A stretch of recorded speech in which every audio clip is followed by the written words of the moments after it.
Yes, sir. Good morning, sir. नहीं, good afternoon, sir. Morning morning जब जागो तभी सवेरा है। Yes, sir. ब्रह्मसूत्र इस ग्रंथ का हमें अध्ययन करना है और उस ग्रंथ का जो प्रारंभिक अंश है, सुबह इस पर जो है बिंदी सर चर्चा कर रहे थे, तो प्रारंभिक अंश जो है वो सर पढ़ाएंगे चतुर्सूत्री के नाम से जो ख्यात है, और शेष जो अंश है वो मैं आपको पढ़ाऊंगा। तो अभी जो है पहली कक्षा है ब्रह्मसूत्र से संबंधित, इसलिए जो है हम इस कक्षा में ब्रह्मसूत्र के विषय में कतिपय महत्वपूर्ण बातें या उसकी एक भूमिका जो है वो आज हम देखते हैं। बहुत सारी बातों से आप लोग परिचित भी होंगे क्योंकि आपने इस दर्शन का एक ग्रंथ जो है, एक क्या मुझे लग रहा है आप 2 ग्रंथ पढ़ चुके हैं। वेदांत सार भी आपने पढ़ लिया है और मांडुक्य की कारिका भी आपने पढ़ लिया है। तो जो सैद्धांतिक पृष्ठभूमि है, जो सिद्धांत हैं, उनसे आप परिचित हैं। उन्हीं सिद्धांतों का निरूपण यहाँ इस ग्रंथ में भी और इस ग्रंथ के भाष्य में भी, जो कि आपका पाठ्य विषय है, उसमें भी वही किया जाएगा।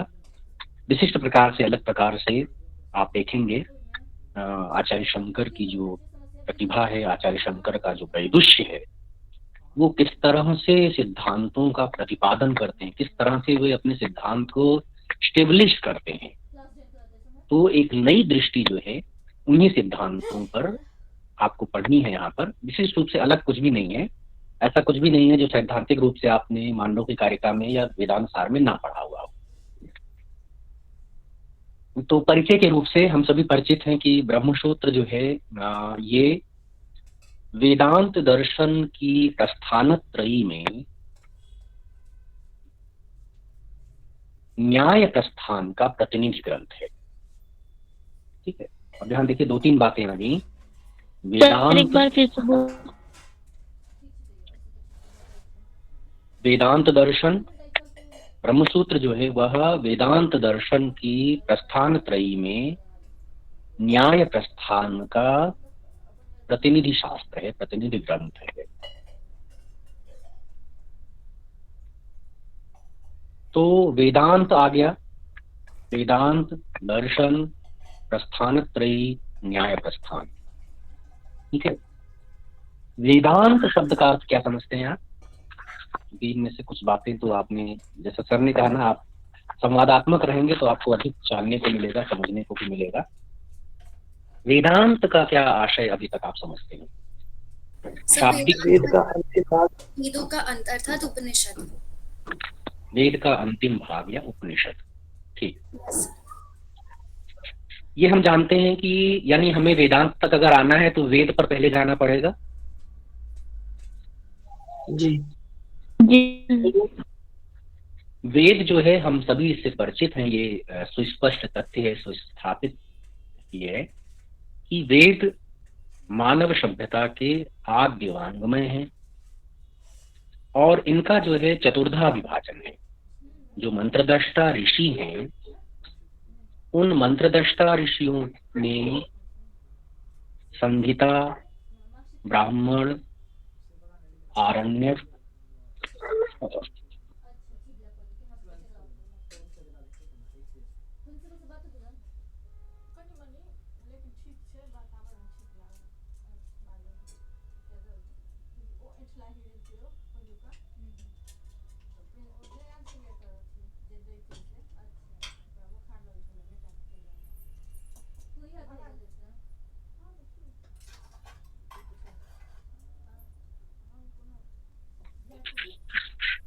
तो मंत्रदृष्टा ऋषियों ने इसका जो है संहिता, ब्राह्मण, आरण्यक और उपनिषद, इस रूप से ये जो चतुर्धा विभक्त है, और उसी से ये माना जाता है कि संपूर्ण विश्व का जो ज्ञान विज्ञान है, कम से कम भारतीय परंपरा तो यह मानती है कि वहीं से निश्चित है। इन्हीं वेदों में, इन वेदों की ज्ञान राशि जो है उसका जो चरमोत्कर्ष है, जिसका पराकाष्ठा है, अंत शब्द जो यहाँ पर वेदांत में जो अंत शब्द है, अंत शब्द के बहुत सारे अर्थ हैं, यहाँ जो है उसका पराकाष्ठा या उत्कर्ष रूप अर्थ लिया जाता है। तो आप ये व्युत्पत्ति कर सकते हैं, वेदेन वेद शिवा निर्णीतार्थ वेदांता। जो वेद प्रतिपादित सिद्धांत है, वेद के द्वारा जो निर्णीत सिद्धांत है, या जो वेद का प्रतिपाद्य सिद्धांत है, वह जो है वेदांत है। और इस अर्थ में वेदांत शब्द का प्रयोग हम उपनिषदों में पाते हैं। जैसे आप देखें, मुक्तिकोपनिषद में है वेदांत विज्ञान निश्चितार्थ, या श्वेताश्वतर में भी आप पढ़ेंगे वेदांते परमं गुह्यम। ठीक, या महानारायणी उपनिषद में है वेदादौ स्वरः प्रोक्तौ वेदांते च प्रतिष्ठितः, वेदादौ स्वरः प्रोक्तौ वेदांते च प्रतिष्ठितः। तो वेदानाम अंतः वेदांता, जब हम यह व्युत्पत्ति करते हैं तो वहां हमें यह अर्थ समझना है कि वेदांत शब्द का जो व्यवहार है, यद्यपि वेदांत जो है वो संपूर्ण वेद में है, संहिता में भी, ब्राह्मण, आरण्यक, उपनिषद सर्वत्र है, लेकिन मुख्य रूप से वेदों के अंतिम भाग उपनिषदों के लिए इसका प्रयोग होता है। इसलिए आपने वेदांत सार में पढ़ा था, वेदांतो नाम उपनिषद प्रमाणम तदुपकारी शारीरक सूत्रादीनि च। Yes, sir. और इसका कारण क्या है कि भाई वेदांत जो है उसको हम उपनिषद जो है उसको प्रधान मानते हैं, या वेदांत को जो है प्रधान कहते हैं। तो राधा कृष्णन जो है, जिन्होंने इंडियन फिलॉसफी नाम से ग्रंथ लिखा है, उन्होंने यह बताया है उस ग्रंथ में कि वेदांत का मूल जो है वो उपनिषद है, और वो वेद का सार भाग है। और उपनिषदों के वेदांत कहलाने का मुख्य कारण यह है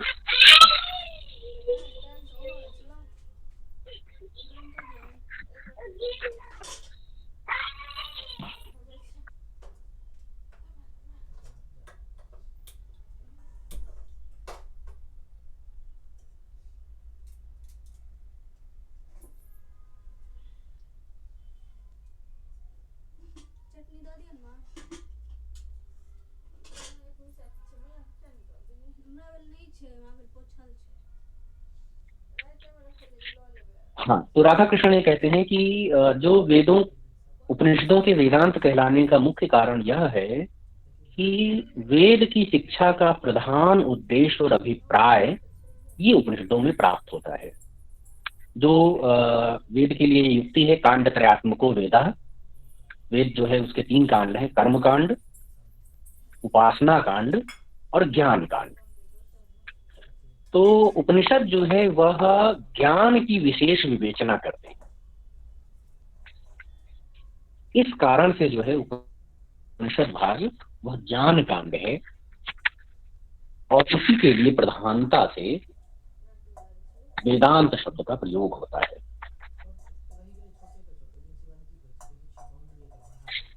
इसी वेदांत दर्शन को समझने के लिए, वेदांत दर्शन की दृष्टि प्राप्त करने के लिए वेदांत संप्रदाय में प्रस्थान त्रयी, 3 प्रस्थानों की कल्पना की गई है। वेदांत को समझने के 3 प्रस्थान है। ठीक है, प्रस्थान का अर्थ क्या है?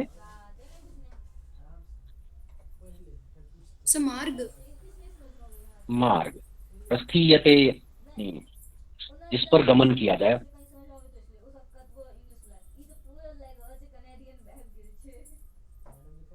तो जो ब्रह्म है वो साध्य है, ब्रह्म जो है वही लक्ष्य है। वेदांत दर्शन का चरम लक्ष्य क्या है? ब्रह्म साक्षात्कार या आत्मज्ञान।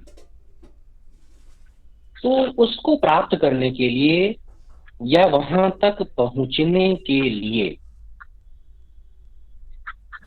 जिस मार्ग का अनुसरण किया जाना है, वेदांतियों के अनुसार जो है वह मार्ग त्रिधा है, प्रस्थान त्रयी है। पहला है श्रुति प्रस्थान। श्रुति अर्थात वेद, श्रूयते नित्या इति श्रुति। इस व्युत्पत्ति में जो नित्य श्रवण की जाती है, जो नित्य है श्रवण की जाती है, वो श्रुति है, वेद। तो श्रुति प्रस्थान जो है उसके अंतर्गत उपनिषद आते हैं, जो आधार भूमि है वेदांत सिद्धांतों की। फिर है स्मृति प्रस्थान। स्मृति जो कि श्रुति पर आधारित है, श्रुति सिद्धांतों का ही प्रतिपादन करने वाले, उनका समर्थन करने वाले जो ग्रंथ हैं वो स्मृति ग्रंथ है, और जिसका प्रतिनिधि ग्रंथ जो है वो भगवत गीता है। यानी वेदांत को समझने के लिए अगर स्मृति प्रस्थान का आश्रय लेना है तो सर्वाधिक प्रमुख ग्रंथ जो है वो भगवत गीता है। और फिर आता है न्याय प्रस्थान। न्याय प्रस्थान, और यहाँ न्याय का आशय जो है तर्क से, न्यायो तर्क। इस प्रस्थान की विशेषता यह है कि इसमें तर्क के आधार पर, लॉजिक को मुख्य बनाते हुए सिद्धांतों का, उन्हीं सिद्धांतों का जिनका उपनिषदों में सूक्ष्म रूप से निरूपण किया गया है या जिनका स्मृति ग्रंथों में प्रतिपादन किया गया है, समर्थन किया गया है, उन्हीं वैदिक सिद्धांतों का, उपनिषदीय सिद्धांतों का तर्कों के माध्यम से प्रतिपादन, ये न्याय प्रस्थान की विशेषता है। और ब्रह्म सूत्र इसी न्याय प्रस्थान का प्रतिनिधि ग्रंथ है। ब्रह्म सूत्र जैसा नाम से स्पष्ट है कि इसमें सूत्र है। सूत्र शैली में ब्रह्म के स्वरूप का मेन फोकस क्या है? ब्रह्म है। सूत्र के जो विषय हैं वे बहुत सारे अन्य उससे संबंधित हैं। वेदांत परंपरा में अन्य विषय जो है उनको गौड़ माना गया है। जहां भी अन्य विषयों का निरूपण किया जा रहा है वहां यह समझना चाहिए, जैसे परमत का खंडन हुआ, तो ये सब जो है ये मुख्य प्रतिपाद्य नहीं है उनका। ब्रह्म सूत्रों का जो मुख्य प्रतिपाद्य है वह ब्रह्म है। वे सभी ब्रह्म की व्याख्या करते हैं। कुछ सूत्र ऐसे हैं जो साक्षात ब्रह्म को इंगित करते हैं, डिनोट करते हैं, ब्रह्म के लिए कहे गए हैं, ब्रह्म को ख्यापित करते हैं। जैसे पहला सूत्र है अथातो ब्रह्म जिज्ञासा। यहाँ जो है ब्रह्म पद का जो है साक्षात कथन कर दिया गया है। फिर उसके आगे के सूत्र हैं, उन सूत्रों में भी उसी ब्रह्म को इंगित किया जा रहा है, डायरेक्टली इंगित किया जा रहा है। जन्माद्यस्य यतः, ये दूसरा सूत्र है जहां क्या है? ब्रह्म का स्वरूप बताया गया है। फिर तीसरा सूत्र आता है शास्त्र योनित्वात्। यह भी जो है ये बताता है कि ब्रह्म जो है उसकी सत्ता में जो प्रमाण है वो शास्त्र है, यानी उपनिषद है। फिर तत्व समन्वयात्। फिर आगे जो है, आगे पांचवा सूत्र जहां है ईक्षतेर न शब्दम। अब ईक्षतेर न शब्दम ये जो सूत्र है, इसका जो व्याख्यान शंकर ने प्रस्तुत किया, जो भाष्य किया है, वह उन्होंने सांख्य के प्रधान कारणवाद का खंडन किया है। तो इस सूत्र का प्रतिपाद्य तो ऐसा लगता है कि भाई ये जो है प्रधान कारणवाद या प्रकृति कारणवाद के निराकरण के लिए है, लेकिन वेदांतियों के अनुसार जो है ये गौर प्रयोजन है उसका। प्रधान प्रयोजन क्या है? प्रधान कारणवाद का जब आप निराकरण करेंगे तो क्या स्थापित होगा?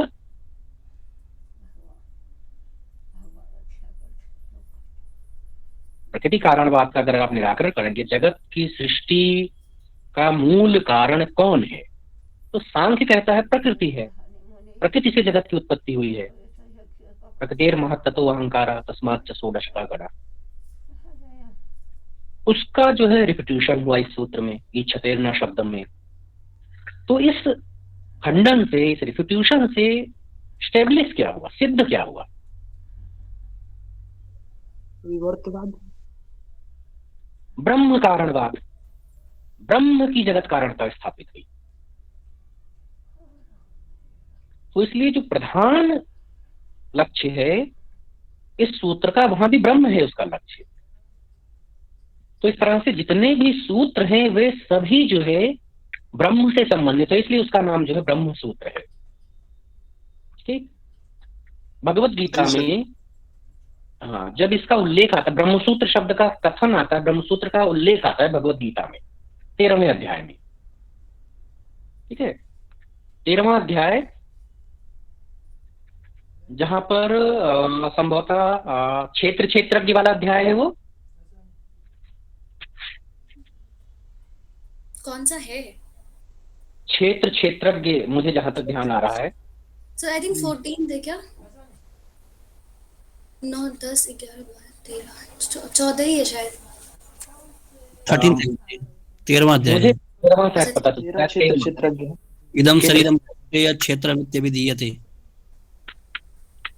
इदम शरीरम कौन्ते, हाँ, इदम शरीरम कौन्ते क्षेत्रमित्यभिधीयते एतद्दो राहु क्षेत्रज्ञ क्षेत्रज्ञः तद्विदाः। ठीक है, और फिर जो है उन्होंने बताया क्षेत्रज्ञम चापि माम विद्धि सर्व क्षेत्रेषु भारत क्षेत्र क्षेत्रज्ञयोर ज्ञानम यद ज्ञानम मतम मम। उसी में जो है एक श्लोक है, मेरे शायद चौथा पांचवा श्लोक हो। ऋषिभिर बहुधा गीतम छंदोभिर विविधैः पृथक ब्रह्म सूत्र पदैश्चैव हेतु मदभिर विनिश्चितैः। यानी ये जो क्षेत्र और क्षेत्रज्ञ का तत्व है, यह जो है ऋषिभिर बहुधा गीतम, ऋषियों द्वारा जो है इसे बहुत प्रकार से, अनेक प्रकार से कहा गया है, और छंदोभिर विविधैः पृथक, विविध वेद मंत्रों द्वारा भी जो है इसको कहा गया है। इसी हेतु मदभिर विनिश्चितैः, हेतुओं के द्वारा भली भांति, विनिश्चित का अर्थ है विशिष्ट प्रकार से, भली भांति निश्चय किए हुए, युक्त युक्त को ब्रह्म सूत्र पदैः गीतम, ब्रह्म सूत्र के पदों के द्वारा भी कहा गया है। तो ऋषिभिर बहुधा गीतम छंदोभिर विविधैः पृथक ब्रह्म सूत्र पदैश्चैव हेतु मदभिर। इस मंत्र का जब आचार्य शंकर ने व्याख्यान किया है, भाष्य लिखा है इस पर गीता भाष्य में, तो उन्होंने ब्रह्मसूत्र पद की व्याख्या की, और वो व्याख्या इस प्रकार से है, ब्रह्मणः सूचिकानि वाक्यानि ब्रह्मसूत्राणि, ब्रह्मणः सूचिकानि वाक्यानि ब्रह्मसूत्राणि तैः पदैः गम्यते ज्ञायते इति। तो ब्रह्मसूत्र का स्पष्ट अर्थ यह है कि वे सूत्र जो ब्रह्म की सूचना देते हैं, ब्रह्म को सूचित करने वाले सूत्र ही ब्रह्म सूत्र हैं। तो अब ये स्पष्ट हो गया कि जितने भी सूत्र हैं, क्योंकि ब्रह्म सूत्र तो उन सभी 555 सूत्रों का समन्वित नाम है, इसलिए इस व्याख्या के अनुसार सभी सूत्र ब्रह्म को सूचित कर रहे हैं। अब कोई भी ये तर्क कर सकता है कि भाई सभी सूत्रों में तो ब्रह्म को नहीं कहा गया है। भाई हम ये कह सकते हैं कि भाई अथातो ब्रह्म जिज्ञासा में ब्रह्म को कहा गया है। चलिए हम ये भी मान लें कि जन्माद्यस्यतः हमें जो है सीधे नहीं कहा गया है, लक्षणया कहा गया है।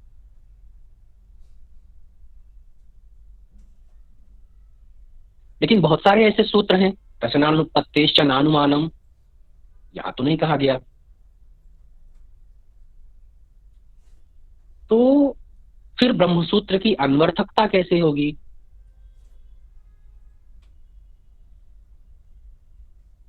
तो वहां हमें यह समझना है कि ब्रह्मसूत्र ये जो नाम है ये अनवर्थक है, और प्रत्येक सूत्र जो है उसका जो प्रतिपाद्य विषय है वह ब्रह्म को ही तोतित करना है, ब्रह्म को ही सूचित करना है। कहीं पर वह सूचना साक्षात दी जाती है और कहीं पर वह सूचना दूसरे प्रकार से गौण रूप से दी जा रही है। जो विषय है वो दूसरा आपको लग रहा है कि उसका प्रतिपाद्य विषय कुछ और है, लेकिन वहां भी जो मुख्यार्थ है, जो मुख्य प्रतिपाद्य है, वह ब्रह्म ही बना रहता है अंततः। तो संपूर्ण ब्रह्म सूत्र में ब्रह्म विषयक विचारों की मीमांसा का ही प्रणयन किया गया है। अब देखिए ब्रह्म सूत्र में एक शब्द ब्रह्म हो गया, सूत्र हो गया, सूत्र शैली में लिखा गया है। सूत्र किसे कहते हैं?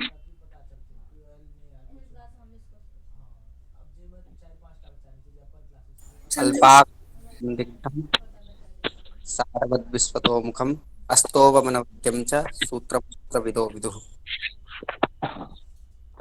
अब देखिए एक ये है, और एक जो है एक लक्षण जो है इसका, ये तो बहुत सबसे प्रसिद्ध लक्षण है जो अल्पाक्षरम असद्गम सारवद विश्वतोमुखम। सूत्र का एक लक्षण वाचस्पति मिश्र ने भी किया है, ऐसे ही इसी से संबंधित है, मिलता जुलता ही है, लेकिन मैं एक आपको दूसरा एक लक्षण बताने के उद्देश्य से बता रहा हूं। वे कहते हैं भामती में लघूनि सूचितार्थानि स्वल्पाक्षर पदानि च सर्वतः सारभूतानि सूत्राणि आहुर्मनीषिणः। लघूनि सूचितार्थानि स्वल्पाक्षर पदानि च सर्वतः सारभूतानि सूत्राणि आहुर्मनीषिणः। तो जो सारवद विश्वतोमुखम है, सर्वतः सारभूतानि, यहां देखिए वो अन्वर्थकता है। सारवद विश्वतोमुखम सब ओर से जो है या सार तत्व के रूप से जो है वो एक ही तत्व को कहता है। तो ब्रह्म सूत्र के सभी सूत्रों का जो सार है वो ब्रह्म है, इसलिए वो सभी ब्रह्म सूत्र है। क्योंकि सूत्रों के विषय में यह भी है कि सूत्र जो है वे अत्यल्प शब्दों में बहुअर्थ की सूचना देते हैं, यही है ना। लघूनि सूचितार्थानि स्वल्पाक्षर पदानि च, संक्षेप में जो है वे होते तो संक्षेप में है, अत्यल्प शब्दों में होते हैं, लेकिन उनमें अर्थ जो है, जो निहित अर्थ है उसका, वो बहुत व्यापक होता है। आप ही पढ़ते हैं कि भाई सूत्रों पर जो है कई तरह से व्याख्यान लिखे गए हैं।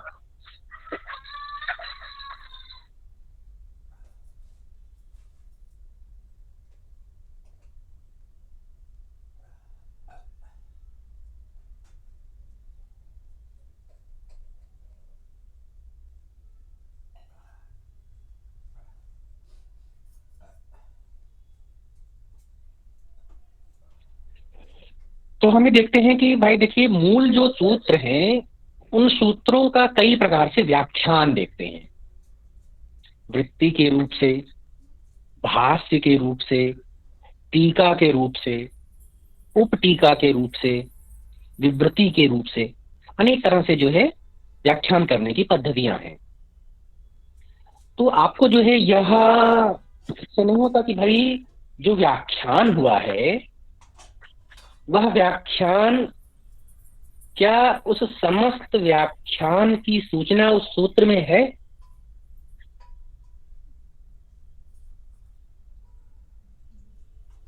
सूत्र तो संक्षेप में है, उसमें 3-4 पद आए हुए हैं। जैसे आपने योग सूत्र पढ़ा है, ये तो सब पढ़ के आए हुए हैं, योगश्चित्त वृत्ति निरोधः। फिर उसका व्यास ने जो भाष्य किया है, क्या वे सभी सूचनाएं सूत्र में हैं?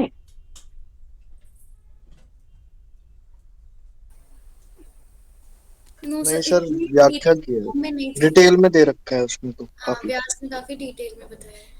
तो आप कैसे सहमत हो सकते हैं कि ये बात सूत्रकार को अभिमत है या नहीं है? सर उसमें निहित तो होगा ना, उसका भावार्थ तो उस सूत्र रूप में बद्ध होगा।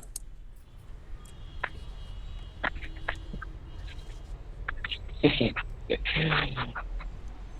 ना, सूत्र तो संक्षेप में है, तो उसमें सर एक्सप्लेन तो भाष्य में किया गया है, लेकिन सूत्र में नहीं। वो जो एक्सप्लेनेशन है वो सूत्रकार अपने सूत्र में उसको बताना चाह रहा था, वो उसका अभिप्रेत था या नहीं था, इसको हम वेरीफाई कैसे करें?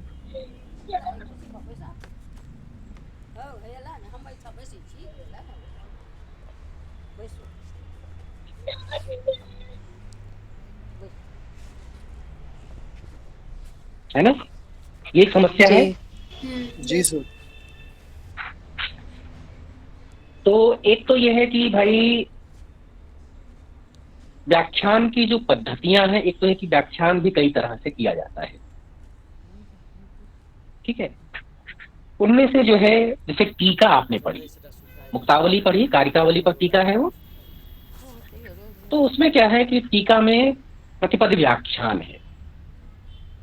टीका में जो कारिका में पद आए हुए हैं उन सभी का जो है वो पंक्तियां जो आई हुई हैं उनका एक्सप्लेनेशन कर दिया उन्होंने। एक ये पद्धति है। एक भाष्य पद्धति है जो अभी आप जब शंकर भाष्य पढ़ेंगे या जब आपने व्यास भाष्य तो पढ़ लिया तो वहां आपने देखा वो भाष्य पद्धति है, व्याख्या करने की पद्धति जो भाष्य पद्धति कहलाती है। ऐसे ही वृत्ति आपने पढ़ी है, जैसे अष्टाध्यायी पर या जो है आपने पढ़ा उनके सूत्रों पर, पाणिनि के सूत्रों पर वृत्ति, और उस पर जो है आपने कात्यायन का क्या है महाभाष्य तो पतंजलि का है, पतंजलि का वार्तिक है सर, वार्तिक सॉरी वार्तिक भी व्याख्यान करने की एक पद्धति है। तो वो सभी अलग अलग तरह से एक्सप्लेन करते हैं और ये सभी बातें जो हैं वह सूत्र में निहित हैं। और इस संबंध में जो है कुमारिल भट्ट का जो है एक वाक्य है, कुमारिल भट्ट का श्लोक है तंत्र वार्तिक का, जो कि यह स्पष्ट करता है, यह बताता है कि यहाँ पर किसी तरह के संशय की संभावना नहीं करनी चाहिए। सूत्रे सूत्रे सेव ही तत्सर्वम यद्वृत्तौ यच्च वार्तिके सूत्रम योनिर अर्थानाम सर्वम सूत्रे प्रतिष्ठितम। सूत्रे सेव ही तत्सर्वम यद्वृत्तौ यच्च वार्तिके सूत्रम योनिर अर्थानाम सर्वम सूत्रे प्रतिष्ठितम। कुमारिल स्पष्ट कहते हैं कि जो भी अर्थ आप वृत्ति में, वार्तिक में, भाष्य में स्वीकार करते हैं उन समस्त अर्थों की प्रतिष्ठा सूत्र में निहित है। तो ये नहीं कि सूत्र अल्पाक्षर है उसमें जो है इतने है नहीं, सूक्ष्म रूप में ही उसमें उन समस्त बातों का, उन समस्त सिद्धांतों का निरूपण है जिसकी व्याख्या जो है वह विस्तार से की गई है। और ब्रह्म सूत्र में सूत्र का यह लक्षण जो है वह पूर्णतः परिघटित है, संक्षेप शैली के माध्यम से इसका निरूपण किया गया है।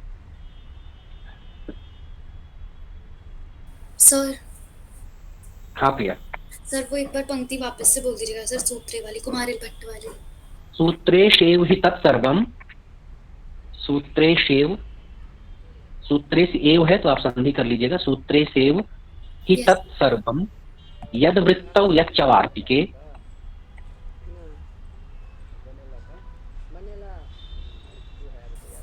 और दूसरी पंक्ति है यच्च वार्तिके, यस, और दूसरी पंक्ति है सूत्रम योनिर अर्थानाम, सूत्रम योनिर अर्थानाम, योनि इहि अर्थानाम, हाँ यस सर, सर्वम सूत्रे प्रतिष्ठितम। Yes sir, yes, thank you sir. अब हम आते हैं ब्रह्मसूत्र के स्ट्रक्चर पर। तो ब्रह्मसूत्र में जो स्ट्रक्चर है उसका, सबसे पहले उसका अध्यायों में विभाजन किया गया है और 4 अध्याय हैं। ठीक है, पहला अध्याय है समन्वयाध्याय, दूसरा अध्याय है अविरोधाध्याय, तीसरा अध्याय है साधनाध्याय और चौथा अध्याय है फलाध्याय। तो समन्वय, अविरोध, साधन और फल, ये 4 अध्याय हैं। तो सबसे पहले 4 अध्यायों में विभाजन किया गया है, फिर प्रत्येक अध्याय को 4 पादों में विभाजित किया गया है। हर अध्याय में 4 पाद हैं। ठीक, तो कुल मिला के 16 पाद हो गए, 4 अध्याय और हर अध्याय में 4 पाद। Yes sir. फिर उन पादों में अधिकरण है विषय के अनुसार। अधिकरण जो है वो एक विषय से संबंधित जो सूत्र हैं वो एक साथ इकट्ठा किए गए हैं, वे अधिकरण है। तो तीसरा विभाजन है अधिकरणों के रूप में। पहले अध्याय है, फिर पाद है, फिर अधिकरण है, और फिर उन अधिकरणों में सूत्र हैं। ठीक, तो है इस क्रम से सूत्र, अधिकरण, पाद और अध्याय, या अध्याय, पाद, अधिकरण और सूत्र। इस तरह से जो है इसका विभाजन है, स्ट्रक्चर है इसका। प्रत्येक अध्याय निश्चित है और पाद निश्चित है। ठीक है, 4 अध्याय है और हर अध्याय में 4 पाद है, ये निश्चित है। लेकिन अधिकरणों और सूत्रों की संख्या निश्चित नहीं है। हर अधिकरण में, हर अध्याय में या हर पाद में कितने अधिकरण होंगे यह भी निश्चित नहीं है, और एक अधिकरण में कितने सूत्र होंगे यह भी निश्चित नहीं है। जैसे प्रथम पाद है, तो प्रथम पाद में यानी प्रथम अध्याय का जो प्रथम पाद है इसमें 11 अधिकरण हैं और कुल 31 सूत्र हैं। लेकिन जब आप प्रथम अध्याय के द्वितीय पाद में आते हैं तो अधिकरणों की संख्या 7 है और सूत्रों की संख्या 32 है। ऐसे तृतीय पाद में 13 अधिकरण और 43 सूत्र हैं। तो ये निश्चित नहीं है। कुल मिलाकर अधिकरणों की संख्या 191 है, 191। ठीक है, पहले अध्याय में 39 अधिकरण हैं, दूसरे अध्याय में 47 अधिकरण हैं, तीसरे अध्याय में 67 अधिकरण हैं और चौथे अध्याय में 38 अधिकरण हैं। कुल मिलाकर 191 अधिकरण है और कुल सूत्रों की संख्या 555 है।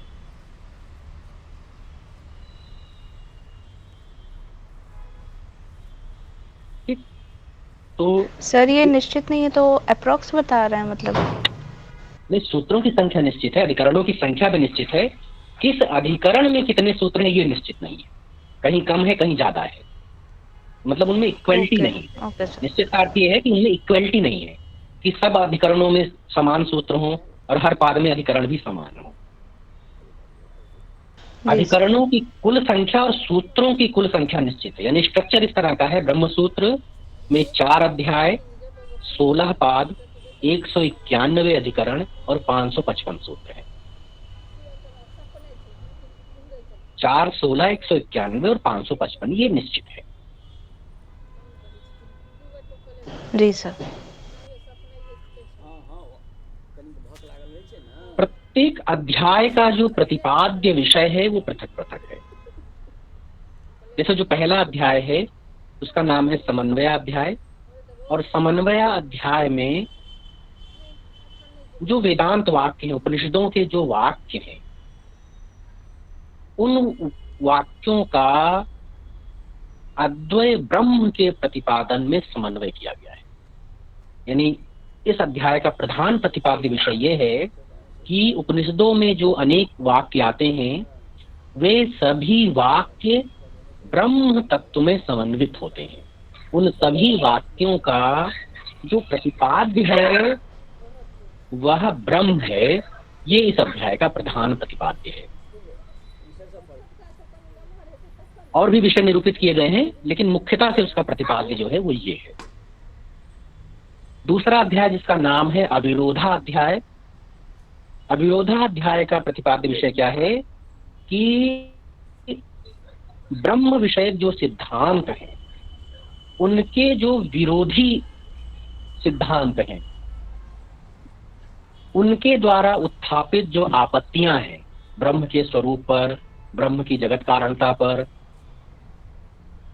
उन आपत्तियों का तर्कों के साथ निराकरण किया गया है। अविरोधाध्याय में जो है जो विरोधी हैं उनको उनका अविरोधित्व प्रदर्शित किया गया है। तो मुख्यतः इसमें जो है ना खंडन मंडन है। जो प्रतिवादी दार्शनिक हैं, सांख्य, योग, न्याय वैशेषिक, मीमांसक, बौद्ध, जैन, उसके अलावा पांचरात्र हैं, तो इन सभी प्रतिवादी दर्शनों का, प्रतिपक्षी दर्शनों का पूर्व पक्ष के रूप में उपस्थापन करके और फिर उनका निराकरण किया गया है। ये दूसरे अध्याय का प्रतिपाद्य विषय है। तृतीय अध्याय का नाम है साधनाध्याय। और इसमें मुख्य रूप से ब्रह्म विद्या या ब्रह्म साक्षात्कार के साधनों और उपायों का प्रतिपादन किया गया है। चतुर्थ अध्याय का नाम है फलाध्याय, जिसमें ब्रह्म साक्षात्कार का फल क्या हो। सर साधना अध्याय का प्रतिपाद्य विषय एक बार फिर से बता दीजिए। ब्रह्म विद्या या ब्रह्म साक्षात्कार के साधनों का निरूपण। ब्रह्म साक्षात्कार कैसे हो सकता है, उसका साधन क्या है, और उसमें दोनों प्रकार के सगुण ब्रह्म और निर्गुण ब्रह्म दोनों का के विषय में चिंतन आया हुआ है। सगुण ब्रह्म की प्राप्ति के मार्ग क्या है, निर्गुण ब्रह्म की प्राप्ति के मार्ग क्या है, तो उन साधनों का उपायों का निरूपण किया गया है तीसरे अध्याय में। और चौथे अध्याय में जब आप उन साधनों का प्रयोग करते हैं तो फिर उसका फल क्या प्राप्त होता है, उस फल का निरूपण चौथे अध्याय में किया गया है, जिसका नाम है फलाध्याय।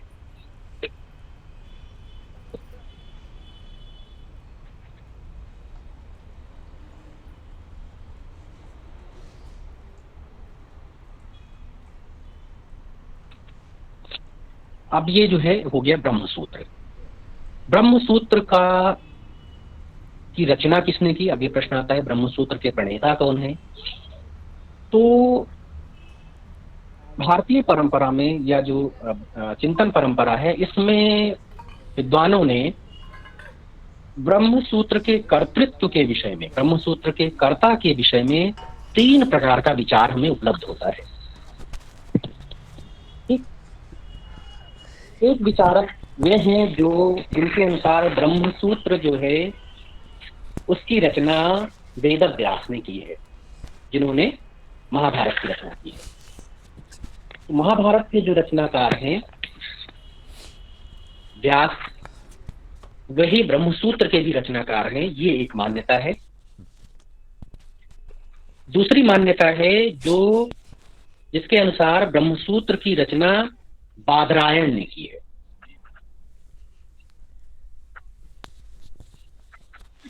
और तीसरी परंपरा है जो ये मानती है कि बादरायण और व्यास वे दोनों एक ही आचार्य हैं।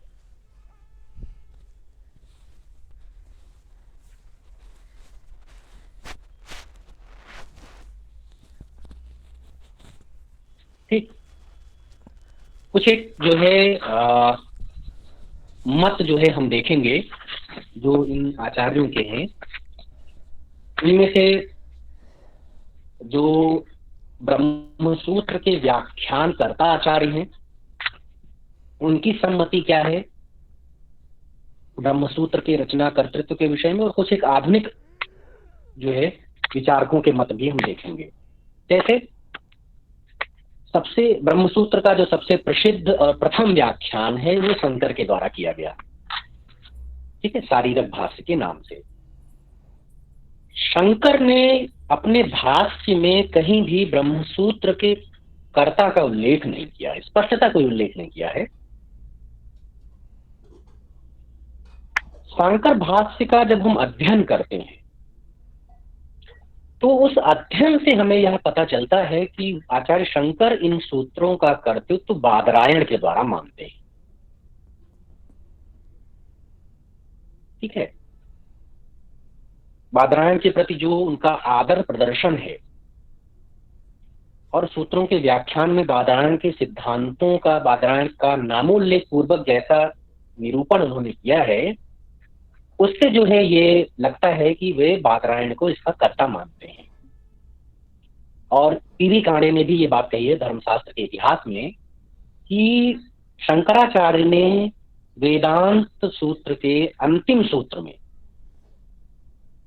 अनावृत्ति शब्दात में जो बातें कही हैं, उनसे यह प्रतीत होता, स्पष्ट प्रतीत होता है कि बादरायण ही इन सूत्रों के प्रणेता है। तो पहला मत हम लेते हैं जो वे आचार्य जो कि ब्रह्मसूत्र का रचनाकार बादरायण को मानते हैं, तो शंकर को इस कोटि में रखा जाता है। दूसरे आचार्य हैं भास्कर। भास्कर ने भी ब्रह्मसूत्र पर भाष्य लिखा है, उनका मत जो है वो भेदाभेद का मत है। उन्होंने ब्रह्मसूत्र भाष्य के आरंभ में जो मंगलाचरण प्रस्तुत किया है, वे लिखते हैं जन्म बंध विनिवृत्ति कारणम ब्रह्मसूत्र मिदम उद्भो यथा श्रोत चित्त कमलैक भास्करम बादरायण ऋषिम नमामि तत्। तो ये बादरायण का स्पष्ट उल्लेख कर रहे हैं, बादरायण का उन्होंने नमस्कार किया है, जिनके द्वारा ये ब्रह्मसूत्र जो है वो प्रकट हुआ है, बुद्ध हुआ है। इसलिए भास्कर जो है वे बादरायण को ब्रह्मसूत्र का कर्ता मानते हैं। तीसरे हैं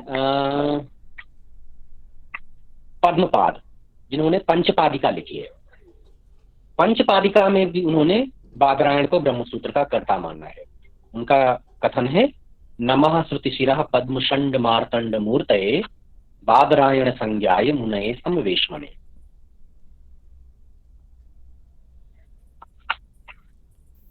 फिर है श्री पद्मपाद, पंचपादिका पद्मपाद का ग्रंथ है। पद्मपाद जो है शंकर के शिष्य हैं। ठीक सर, ओके सर। तो वे भी जो है अपने मंगलाचरण में बादरायण ऋषि को प्रणाम कर रहे हैं। जी सर। फिर श्रीहर्ष है। श्रीहर्ष का ग्रंथ है खंडन खंड खाद्य। ठीक, खंडन खंड खाद्य में उन्होंने लिखा है, भगवत पादेन वा बादरायणेषु सूत्रेषु भाष्यम नाभाषी। शंकर के जिन्होंने लिखा है कि शंकर ने जो है बादरायण के सूत्रों पर भाष्य लिखा। तो इससे स्पष्ट है कि वो सूत्र जो है वो बादरायण के सूत्र है। अब ये जो आचार्य हैं, शंकर, भास्कर, पद्मपाद, श्रीहर्ष, इनके अनुसार जो है बादरायण ब्रह्मसूत्रों के कर्ता हैं। सर ये भास्कर ने कौन सी पुस्तक लिखी है? भास्कर ने जो है ब्रह्मसूत्र पर भाष्य लिखा है। ठीक है, जो भास्कर भाष्य के नाम से प्रसिद्ध है। सर श्रीहर्ष की रचनाएं क्या बताई थी आपने? श्रीहर्ष ने खंडन खंड खाद्य लिखा है। खंडन खंड खाद्य।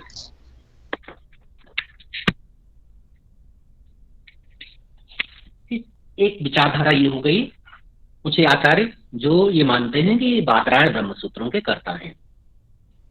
अब दूसरी परंपरा पर आते हैं, जहां पर व्यास को ब्रह्मसूत्र का कर्ता कहा गया है।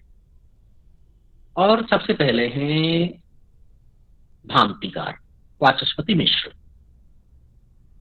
वाचस्पति मिश्र जो है भामती में लिखते हैं, ब्रह्मसूत्र कृते तस्मै वेद व्यासाय वेद्यते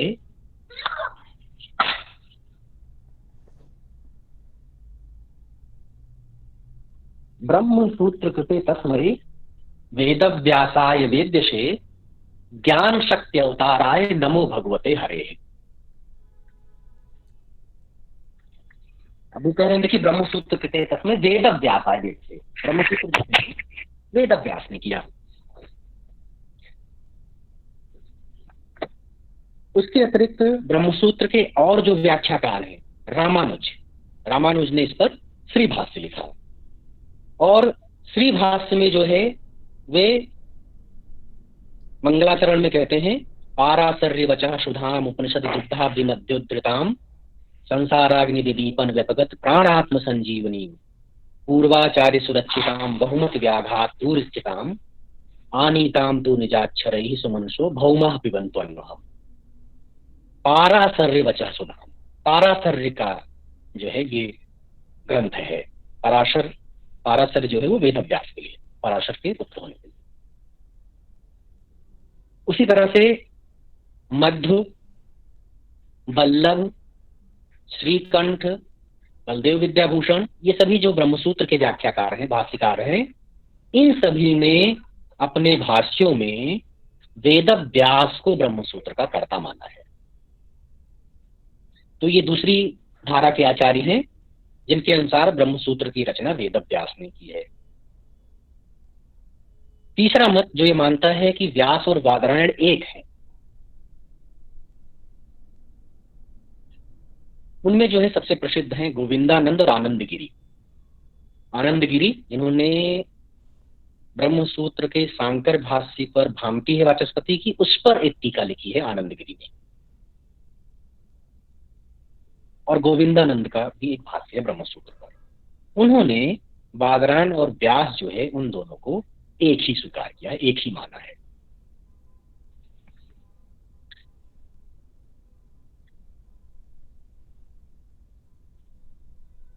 आधुनिक आचार्यों में, आधुनिक विद्वानों पर अगर हम आए तो हम ये देखेंगे कि कतिपय विद्वान यहाँ भी बादरायण को व्यास से अभिन्न मानते हैं, कुछ लोग उनको भिन्न मानते हैं। जो अभिन्न मानने वाले हैं उनके अनुसार उनका तर्क ये है कि ब्रह्मसूत्र का जो रचना काल है वो महाभारत से पूर्व आसन्न काल में हुआ है, क्योंकि महाभारत के एक अंश गीता में ब्रह्मसूत्र का निर्देश है और ये जो है ये प्रमाणित करता है कि दोनों ग्रंथों में स्वतंत्र रूप से एक दूसरे का संपर्क है, इसलिए इसका रचना काल भी समान होना चाहिए और जो वेद व्यास के जीवन काल के साथ संबद्ध है। उदयवीर शास्त्री जिन्होंने वेदांत दर्शन का इतिहास लिखा है उन्होंने जो है ये तर्क दिया है। दूसरी तरफ राधा कृष्णन है। राधा कृष्णन ने बादरायण को ब्रह्मसूत्र का रचनाकार स्वीकार किया है।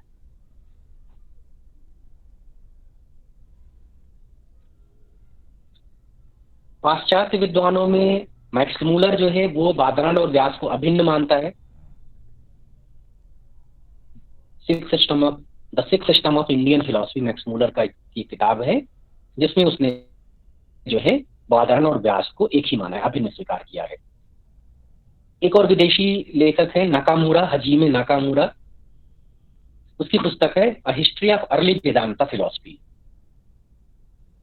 उसमें नाकामुरा ने कहा है कि नहीं, ब्रह्मसूत्र वो वेद व्यास और बादरायण एक व्यक्ति नहीं हो सकती, क्योंकि वेद और महाभारत जो है इन दोनों की रचना ब्रह्मसूत्र से काफी पहले हो चुकी है।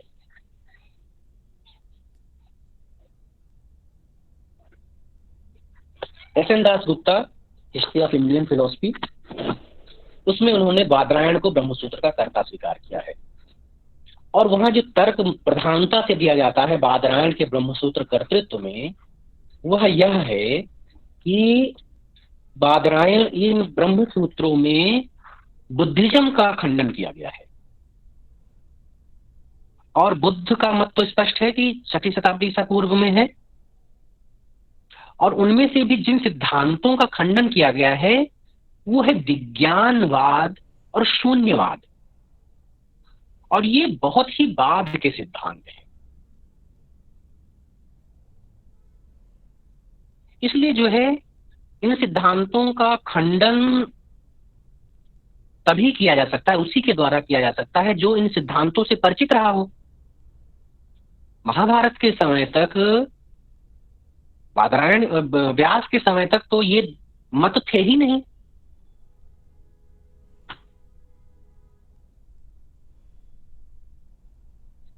तो इस आधार पर जो है वे कहते हैं कि ब्रह्मसूत्र की जो रचना है वो व्यास ने नहीं की है, वो उससे भिन्न किसी आचार्य ने की है और बादरायण जो है वे ब्रह्मसूत्र के कर्ता के रूप से अधिक तार्किक ढंग से स्वीकार की जानी चाहिए।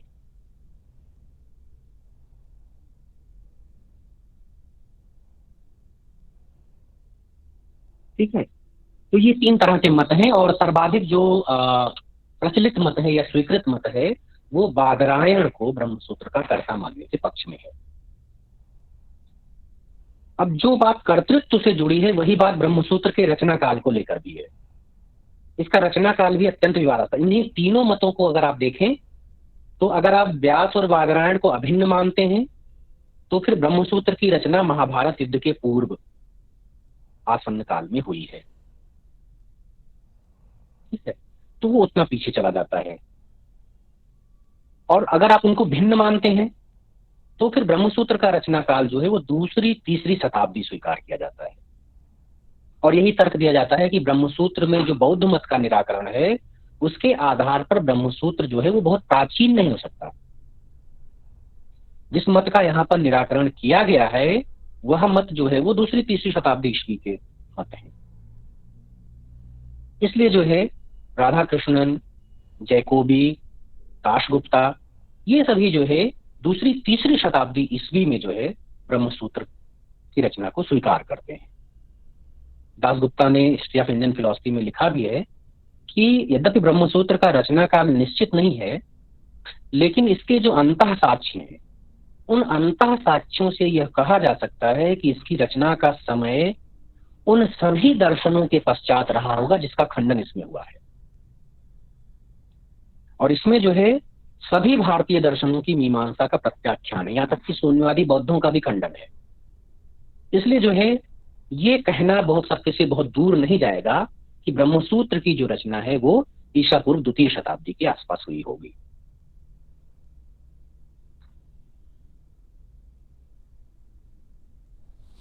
तो अगर हम विभिन्न विद्वानों के विचारों का विवेचन करें तो हम ये इस निर्णय पर पहुंच सकते हैं कि यदि बादरायण और ब्रह्मसूत्रकार एक व्यक्ति हैं तब तो बादरायण का बुद्ध से परवर्ती होना अवश्यंभावी है, लेकिन अगर वो 2 व्यक्ति हैं तब ये स्पष्ट रूप से संभावना है कि बादरायण बुद्ध से पूर्ववर्ती भी हो सकते हैं और परवर्ती भी हो सकते हैं। लेकिन ब्रह्मसूत्र का जो वर्तमान स्वरूप है, हो सकता है कि और भी जो है ब्रह्मसूत्र रहे हों। ब्रह्मसूत्र के वर्तमान स्वरूप में जो विभिन्न दार्शनिक प्रस्थानों का खंडन मंडन है, उसके आधार पर इसका रचना काल ईसा पूर्व 2री सदी में स्वीकार किया जाना, ये जो है अधिक तर्क संगत है। ये एक सर्वमान्य या एक सामान्य सहमति जो है वह इसके रचना काल के विषय में है। तो रचनाकार के रूप से बादरायण को और रचना काल के रूप में 2री शताब्दी ईसा पूर्व ये ब्रह्मसूत्र का समय जो है वह स्वीकार किया जाता है।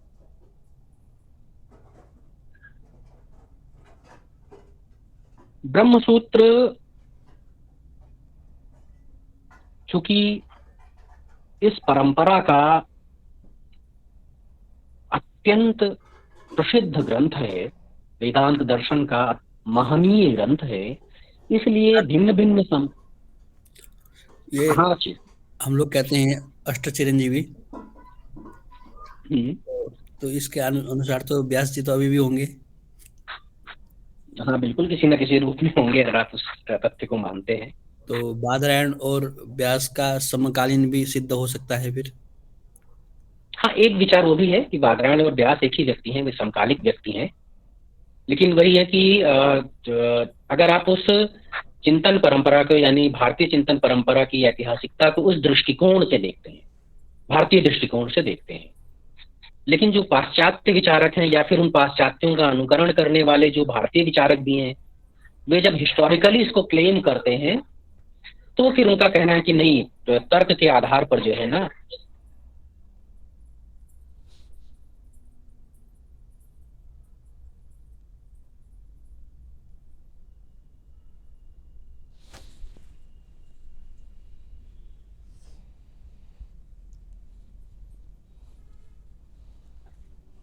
ठीक है। तो दोनों ही जो है वो संभावनाएं हैं।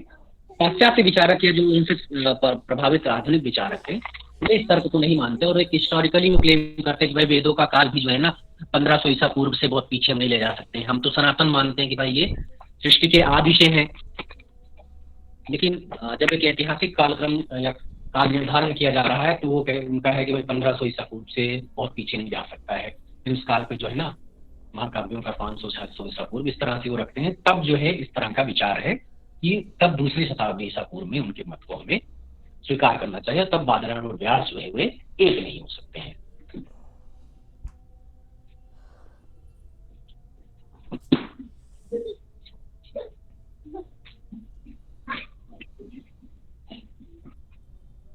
ठीक है।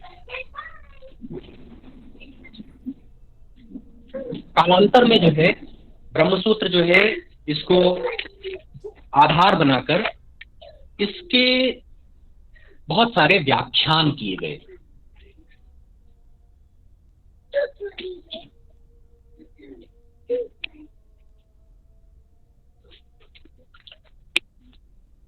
और विभिन्न विद्वानों ने विभिन्न कालों में जिस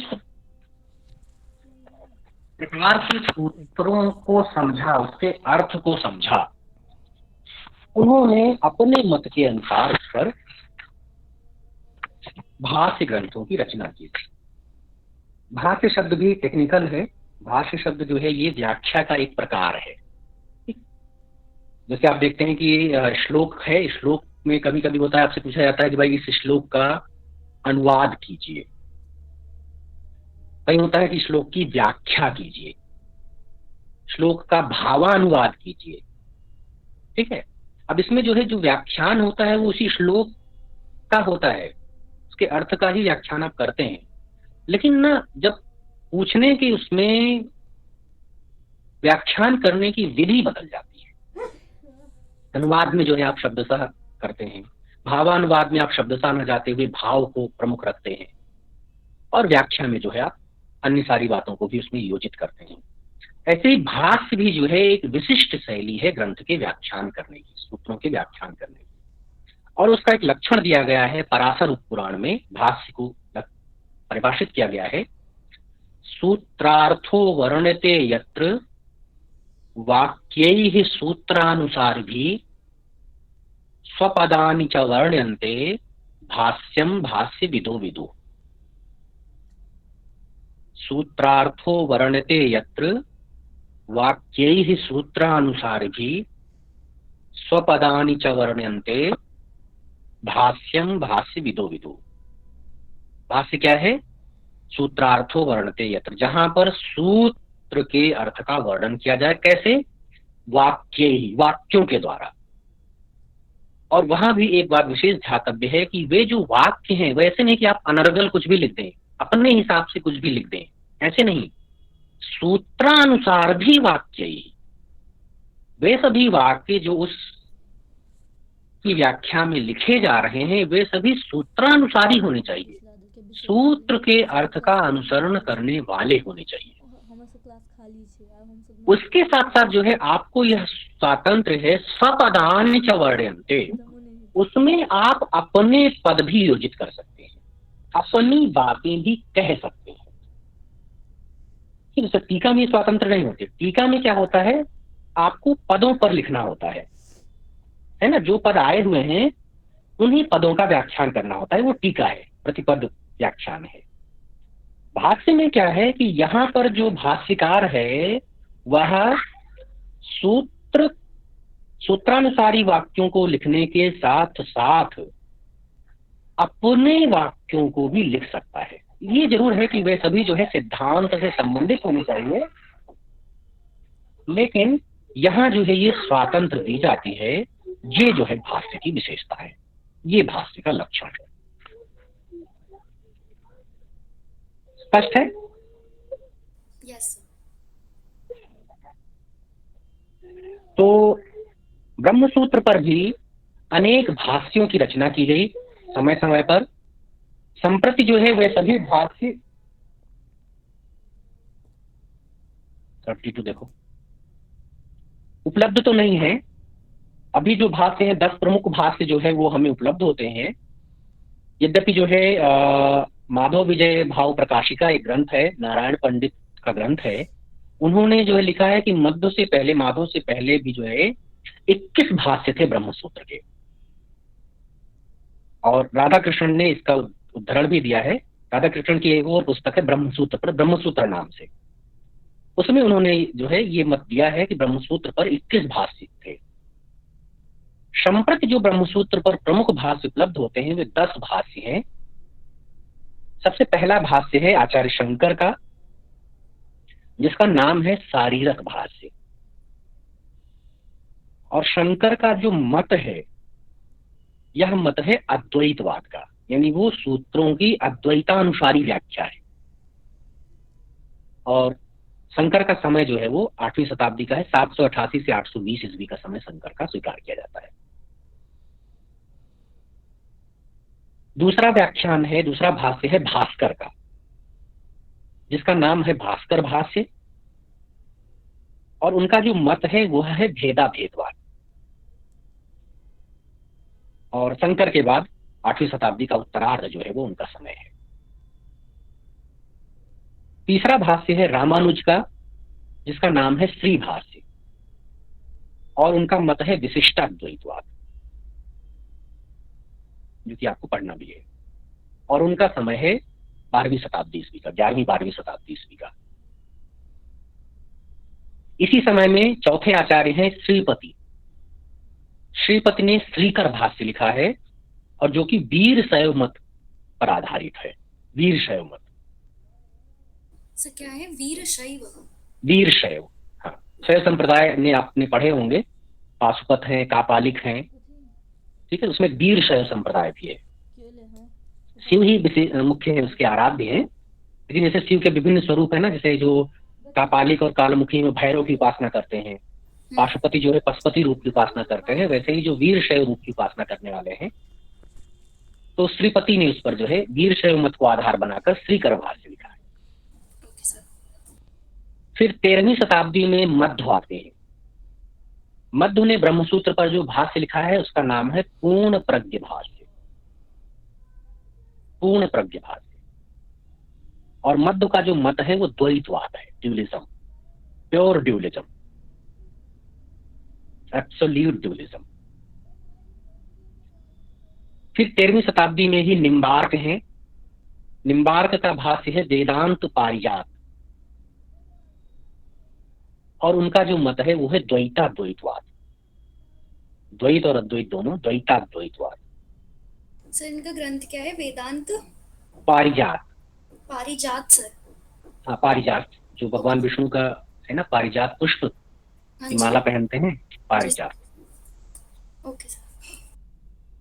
फिर है 7वें आचार्य हैं श्रीकंठ। श्रीकंठ के भाष्य का नाम है शैव भाष्य। शैव भाष्य, और इनका मत है शैव विशिष्टाद्वैतवाद। शैव विशिष्टाद्वैत, ठीक है। ऐसा विशिष्टाद्वैत यानी रामानुज का विशिष्टाद्वैत भी है, लेकिन यहाँ पर शिव जो है वे उस विशिष्टाद्वैत में नियामक हैं, ईश्वर के रूप में वे हैं।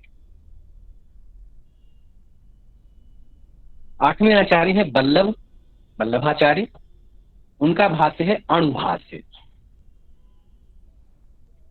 और उनका जो मत है वो है शुद्धाद्वैत। शुद्धाद्वैत, और उनका समय जो है वो है 15वीं शताब्दी।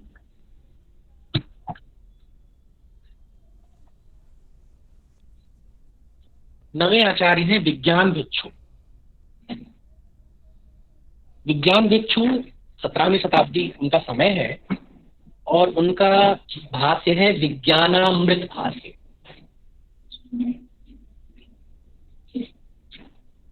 और उनका जो मत है वो है अविभागाद्वैत।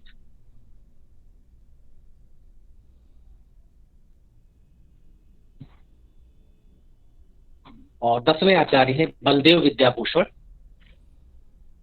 उनका भाष्य है गोविंद भाष्य, और ये है अचिंत्य भेदा भेदवाद। उनका जो मत है वो है अचिंत्य भेदा भेदवाद।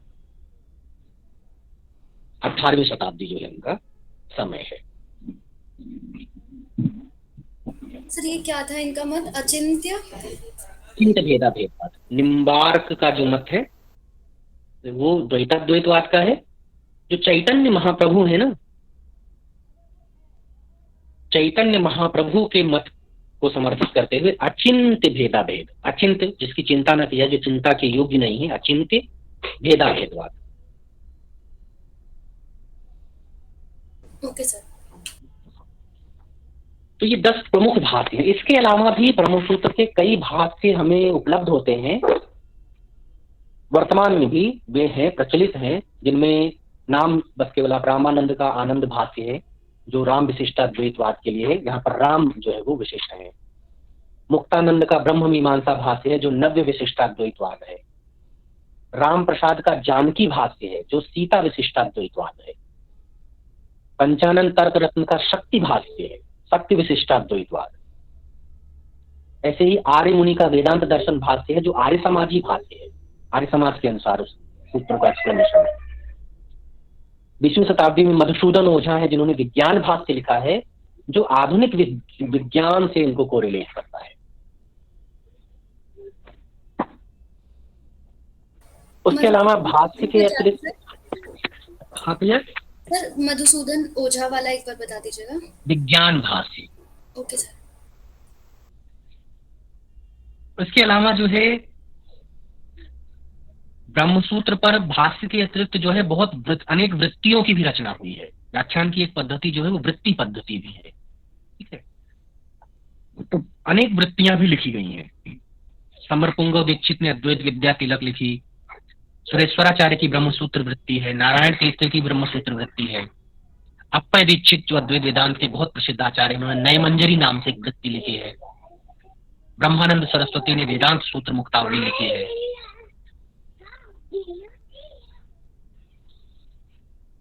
फिर तीसरी व्याख्या जो है टीका के रूप में है। ब्रह्मसूत्र पर जो भाष्य लिखे गए, उन भाष्यों पर फिर टीका ग्रंथों की रचना हुई। जैसे ब्रह्मसूत्र पर शंकर का भाष्य है, शंकर के भाष्य पर वाचस्पति मिश्र ने भामती नाम से टीका लिखी।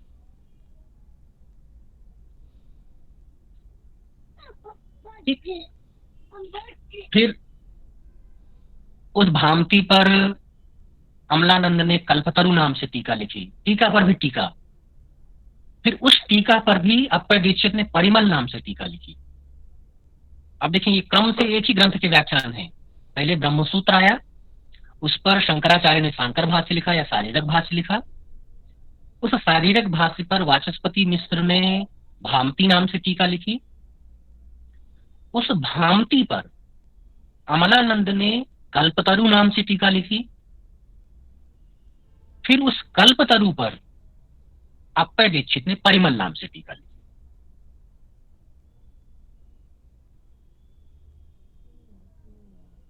तो इस तरह से जो है ब्रह्मसूत्र के सिद्धांतों का जो ख्यापन है वह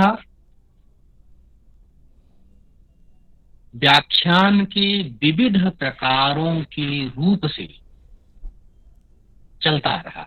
आधुनिक काल तक भी जो है ब्रह्मसूत्र पर बहुत सारी टीकाएं लिखी गई। भामती के अलावा सर्वज्ञात मुनि का संक्षेप शारीरक, आनंदगिरी का न्याय निर्णय, गोविंदानंद की प्रत्नक प्रभा, चित्सुखाचार्य की भाष्य भाव प्रकाशिका, अद्वैतानंद की ब्रह्म विद्याभरण। और जब आप जो है सेकेंड पेपर इसका पढ़ेंगे 404 सर्वे ऑफ इंडियन फिलॉसफी, तो अगर आपको वेदांत दर्शन का सर्वेक्षण पढ़ाया जाएगा तब वहां जो है आप इनकी परंपरा का विस्तार से इनको पढ़ेंगे कि कौन से आचार्य हैं जिन्होंने किन किन ग्रंथों की रचना की है और उनका वैशिष्ट्य जो है वो किस प्रकार का है।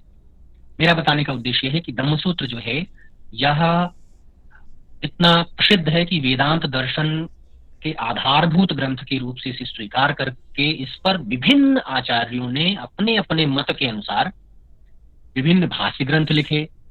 फिर उन भाष्य ग्रंथों पर भी अनेक टीका और व्याख्या ग्रंथों की भी रचना की गई।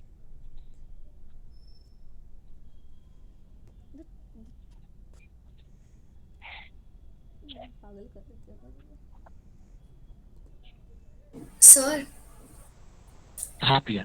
सर, जो ये टीका होती है वो भाष्य पर हमेशा लिखी जाती है? नहीं, कोई जरूरी नहीं है।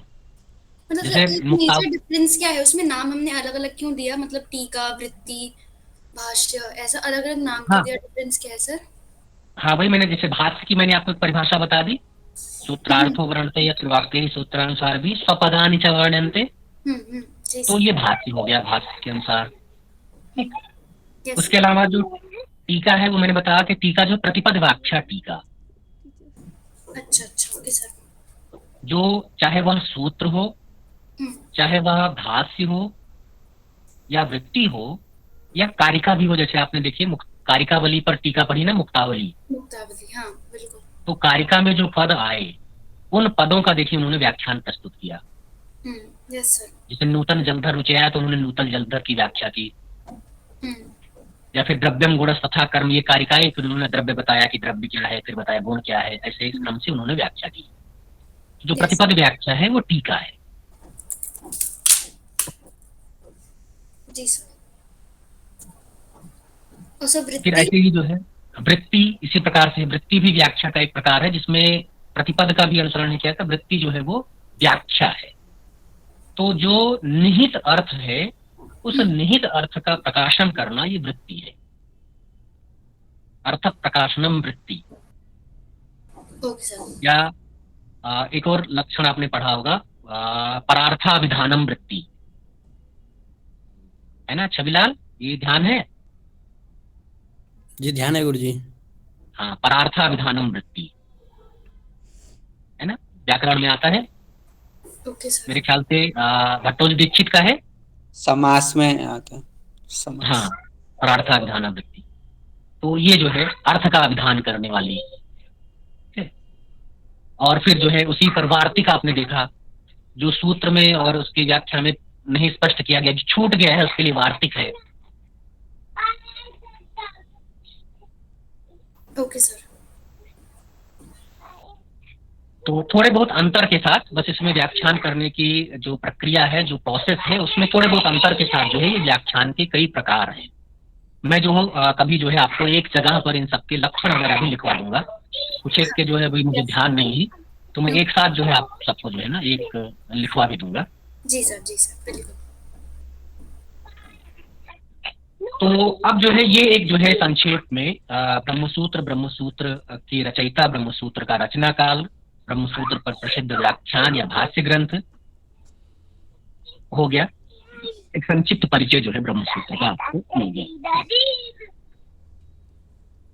अब जो है हमें जो ग्रंथ पढ़ना है ब्रह्मसूत्र पर, आचार्य शंकर और आचार्य रामानुज दोनों के भाष्य हमें पढ़ने हैं। ज्यादातर हिस्सा जो है वो हमें शंकर भाष्य का पढ़ना है और एक यूनिट जो है वो रामानुज भाष्य की भी है, श्री भाष्य की भी है। तो शंकर भाष्य का जो अंत है उसमें दो हिस्से हैं उसके।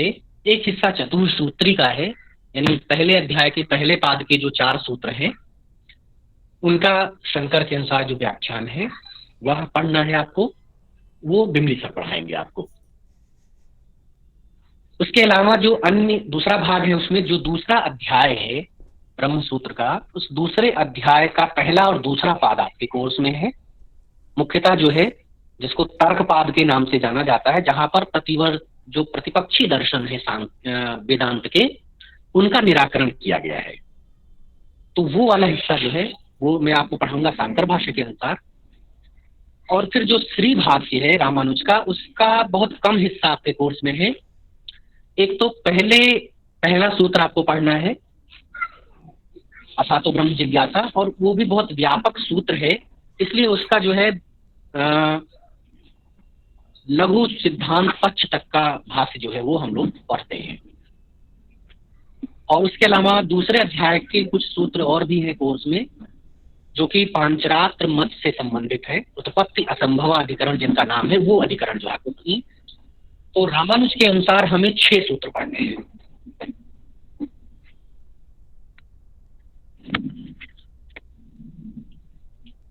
अब रही बात जो है ना टेक्स्ट बुक की, तो सर हाँ, प्रथम 6 सूत्र पढ़ने हैं? नहीं, प्रथम 6 सूत्र नहीं पढ़ने। एक तो पहला सूत्र पढ़ना है अथातो ब्रह्म जिज्ञासा, और उसके अलावा दूसरे अध्याय के दूसरे पाद का सूत्र पढ़ना है, संभवतः 47 से 52, 45 से 50 ऐसा करके, जिसका नाम है उत्पत्ति असंभव अधिकरण। 5 सूत्र वहां से पढ़ने हैं। Okay sir. वो 5 सूत्र आपको शंकर भाष्य के अनुसार भी पढ़ने हैं। तो एक कंपैरेटिव स्टडी के हिसाब से रखा गया है, क्योंकि जो पांचरात्र मत है, पांचरात्र मत को लेकर शंकर और रामानुज दोनों का विरोध है। शंकर के अनुसार पांचरात्र मत जो है वह तार्किक नहीं है, वो उसका खंडन करते हैं, पांचरात्र सिद्धांतों का खंडन करते हैं। जबकि विशिष्टाद्वैत की परंपरा में, या आप कहें कि जो वैष्णव वेदांत की परंपरा है, वैष्णव वेदांत की परंपरा में पांचरात्र दर्शन को प्रामाणिक माना जाता है। पांचरात्र आगम जो हैं वे प्रमाण रूप से स्वीकार किए जाते हैं। अगर आपने फर्स्ट सेमेस्टर में वैष्णव धर्म पढ़ा हो तो वहां आपने पांचरात्रों के बारे में जरूर पढ़ा होगा। तो रामानुज जो है वो उनको प्रमाण मानते हैं। तो दोनों का जो कंट्राडिक्शन है, दोनों का जो विरोध है, सैद्धांतिक विरोध, उस सैद्धांतिक विरोध को स्पष्ट करने के लिए, दोनों की दृष्टि को समझने के लिए ये कॉमन पोर्शन रखा गया है दोनों भाष्यों से, शंकर के अनुसार भी और रामानुज के अनुसार भी। तो वो 5 सूत्र जो है आपको रामानुज से पढ़ने हैं दूसरे अध्याय से। जी सर। ग्रंथ को पढ़ने से पहले यह है कि आपके पास जो है ना पुस्तक का होना आवश्यक है, क्योंकि पंक्तियां जब आप पढ़ेंगे तभी आपको जो है सिद्धांत का बोध जो है अधिक सुगमता से हो पाएगा।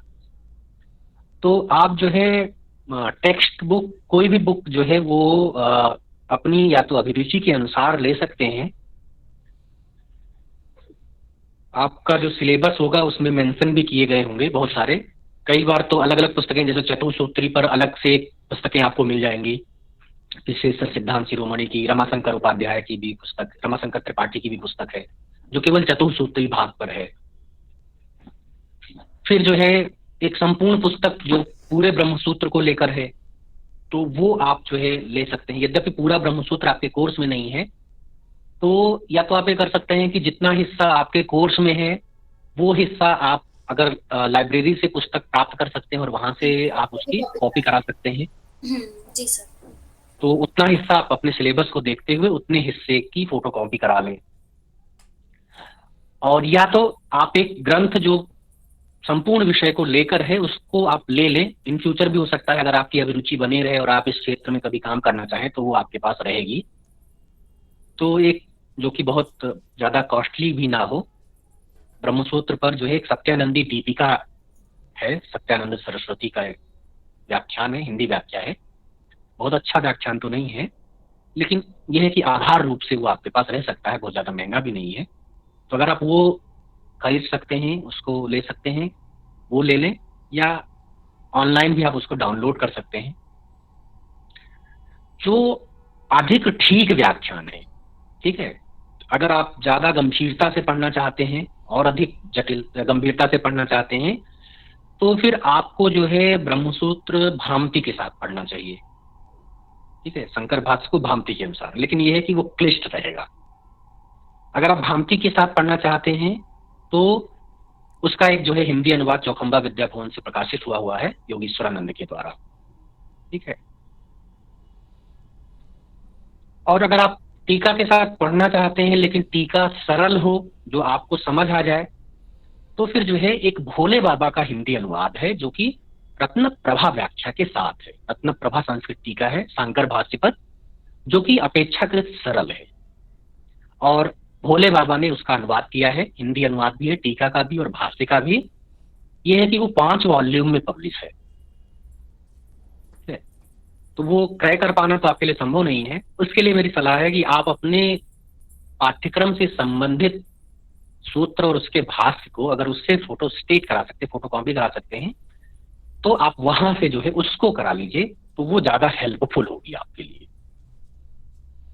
सर जो ये अपनी यूनिवर्सिटी वाली लाइब्रेरी है उसमें मिल पाएगा ये सर? उसमें मिल पाएगी, बिल्कुल है, उसमें है। सेंट्रल लाइब्रेरी जो हमारी है, हाँ जी, उसमें है, उसमें है, ठीक है। Yes yes. तो आप जो है शंकर भाष्य के लिए ये 3 ग्रंथ देख सकते हैं। बहुत सामान्य रूप से अगर आपको देखना है तो आप सत्यानंदी दीपिका देख लीजिए। मध्यम कोटि में अगर आपको रहना है तो आप रत्न प्रभा भोले बाबा की व्याख्या, हिंदी व्याख्या के साथ देख लीजिए। थोड़ा सा और अधिक विशिष्ट अगर आपको देखना है तो फिर आप भामती के साथ देख लीजिए, ठीक है। तीनों तरह के अधिकारियों के लिए है। Okay sir. उसी तरह से जो रामानुज का भाष्य है, रामानुज भाष्य की जो हिंदी में बहुत ज्यादा पुस्तकें नहीं है, 2 पुस्तक है। एक जो है किशोरीलाल गोस्वामी की पुस्तक है और एक पुस्तक जो है शिव बालक द्विवेदी का हिंदी अनुवाद है, ठीक है। उसमें से जो शिव बालक द्विवेदी का हिंदी अनुवाद है वो अधिक विस्तृत है और आपके लिए जो है वो ज्यादा अच्छा है। अब चूंकि श्री भाष्य भी बहुत व्यापक है, वो भी उनका हिंदी अनुवाद भी 5 खंडों में पब्लिश हुआ है, इसलिए वह जो है वो ले पाना भी आपके लिए संभव नहीं। तो अगर वो लाइब्रेरी में मिलता है तो भी, क्योंकि उसका बहुत ज्यादा हिस्सा कोर्स में नहीं है, तो वो आप फोटोकॉपी करा लें। या उसका एक दूसरा उपाय मेरे पास है कि मेरे पास वो पुस्तक है, मैं उतना अंश, जितना अंश से आपको पढ़ना है उतना अंश जो है आपको शेयर कर दूंगा। हाँ सर, यस सर, बिल्कुल सही, बेस्ट है, ठीक। तो एक पुस्तक भी मैं आपको शेयर कर दूंगा, जो दूसरी वाली पुस्तक है रामानुज व्याख्या की, जिसमें सिंपल हिंदी अनुवाद दिया गया है किशोरीलाल गोस्वामी की। वो पुस्तक भी मैं आपको ग्रुप में शेयर कर दे रहा हूँ। और शिव बालक द्विवेदी का जो व्याख्यान है, वो व्याख्यान भी उतने हिस्से का व्याख्यान मैं आपको शेयर कर दूंगा। तो हम जो है उसको उसी के साथ पढ़ेंगे। फिर सर उतना ही पोर्शन हम लोग प्रिंट आउट करा लेंगे। हाँ बिल्कुल, क्योंकि उसके बाद वो आगे आप भी नहीं पढ़ने वाले हैं, ना हमने पढ़ा था ना आप भी पढ़ेंगे, इसलिए जो है किताबों का बहुत ज्यादा बोझ भी नहीं रखना चाहिए।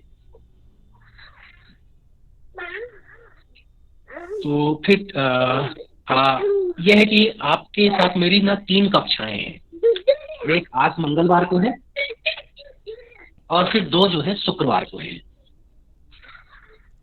तो हम ये करेंगे कि दोनों ही, पहले जब मैं सारा ही पढ़ाता था, पूरा ब्रह्मसूत्र जब पढ़ाता था, तब तो मैं इस तरह से पढ़ाता था कि पहले शंकर भाष्य पढ़ा लेता था मैं और उसके बाद रामानुज को शुरू करता था।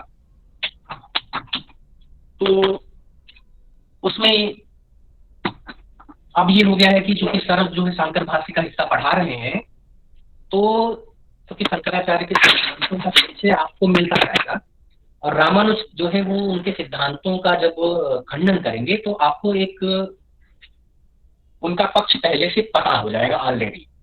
तो हम रामानुज को बाद में ना पढ़कर उनको पैरेलल पढ़ सकते हैं। जी सर, ये बेस्ट है, क्योंकि अगर ब्रह्मसूत्र ज्यादा बड़ा पढ़ लिया, मतलब देर तक पढ़ लिया, तो हो सकता है रामानुज का रह जाए। तो इसलिए जो है हम ये करेंगे कि जो एक कक्षा है, क्योंकि रामानुज के भाष्य का बहुत थोड़ा हिस्सा पढ़ना है, तो जो मंगलवार की कक्षा है वो हम श्री भाष्य के लिए निश्चित कर लेते हैं और जो बाकी 2 कक्षाएं शुक्रवार को है वो जो है हम शंकर भाष्य के लिए निश्चित कर लेंगे दूसरे दिन। सर ऐसा नहीं कर सकते कि कोई और दिन आप फ्री हो तो उस दिन शिफ्ट कर ले, क्योंकि सर एक साथ पूरा ब्रह्मसूत्र दर्शन पढ़ के ना सर वो दिमाग थोड़ा कम काम करता है शायद। अब ये क्लास को शिफ्ट करना तो बड़ा मुश्किल होगा, इसके लिए टाइम टेबल में जो है नहीं सर, मतलब अगर आप कोई दिन फ्री हो तो, क्योंकि हमारा तो मोस्टली फ्री होगा वैसे। और सर ना हमें रिवाइज करने का भी थोड़ा टाइम मिल जाता है, मतलब पढ़ लेते हैं ऐसे, कुछ चीज नहीं समझ आई होती है तो फिर उसको देख लेते हैं। नहीं, उसमें हम उसका सोल्यूशन बस यही है कि उसमें आप और इसलिए नहीं होंगे क्योंकि जब आज वाले दिन ये होगा कि बिमली सर जो पढ़ाएंगे वो शंकराचार्य के अनुसार उसका व्याख्यान होगा, तो इसलिए मैं उस दिन रामानुज को रख रहा हूँ कि आपको ना दूसरा पॉइंट ऑफ व्यू मिलेगा। हाँ ये भी ठीक है, हमें कुछ डाउट होगा अगली क्लास में सर से भी पूछ लेंगे और उधर का कुछ डाउट होगा तो यहाँ भी पूछ लेंगे। ठीक है सर, चलेगा। हाँ, इसलिए रामानुज को पैरेलली में रख रहा था कि इसमें जो है ना आपको बाद में क्या होता है ना, फिर मुझे याद दिलाना पड़ता है कि हाँ शंकर ने ऐसा कहा था, उसको यहाँ पूर्व पक्ष में रामानुज ने प्रस्तुत किया है, तो वो भूमिका बनानी पड़ती है पहले। हाँ, इसमें क्या होगा कि पैरेलली पढ़ रहे होंगे तो आपको साथ साथ जो है स्पष्ट होता चलेगा और आपकी जो शंकाएं होंगी उन दोनों कक्षाओं में उनका समाधान भी होता चलेगा। सर अब ठीक है, यस सर। और एक रास्ता नहीं रहेगी क्योंकि ये व्याख्यान जो है रामानुज का जो व्याख्यान है, विशिष्टाद्वैत का जो व्याख्यान है, वो चूंकि विशिष्टाद्वैत परक है तो एक नई दृष्टि है वहां पर, तो बिल्कुल ही अलग आपको लगेगा। ठीक सर चलेगा फिर। Yes sir. इस हिसाब से जो है हम इसका डिवीजन कर लेते हैं और फिर आगे से जो है अब जो है ग्रंथ प्रारंभ करेंगे। एक बार मैं जो है आपको रामानुज के सिद्धांत का परिचय जरूर दूंगा जब हम अगले मंगलवार को मिलेंगे। शंकर के सिद्धांतों का परिचय देने की आवश्यकता नहीं, क्योंकि आपने जो है ना वेदांत सार भी पढ़ लिया है, मांडू की कारिका भी पढ़ ली है और आप ब्रह्मसूत्र पढ़ भी रहे हैं, तो सिद्धांत उनके वैसे हैं, इसलिए उनका कोई जो है विशेष परिचय ना देकर हम ग्रंथ से ही प्रारंभ करेंगे। तो शुक्रवार को दूसरे अध्याय का जो पहला पाद है उसके सूत्र से फिर हम प्रारंभ करेंगे। Okay sir. टेक्स्ट अगर आपको मिल जाएगा तब तक तो ठीक है, नहीं तो फिर उस दिन का जो विषय होगा उतने तक का जो पाठ्य विषय जितना सूत्र का हिस्सा मैं पढ़ाऊंगा वो फिर 1-2 पेजेस में आपको शेयर कर दूंगा अगर आपको नहीं मिल पाएगा, ताकि आप पंक्तियां देखते रहेंगे तो फिर अर्थ जो है वो आपके साथ स्पष्ट होता है। Yes sir. ठीक है, फिर आज यही समाप्त करते हैं। Okay sir, thank you very much sir, thank you. नमस्ते सर। सब लोग नमस्ते। स्वस्थ रहें।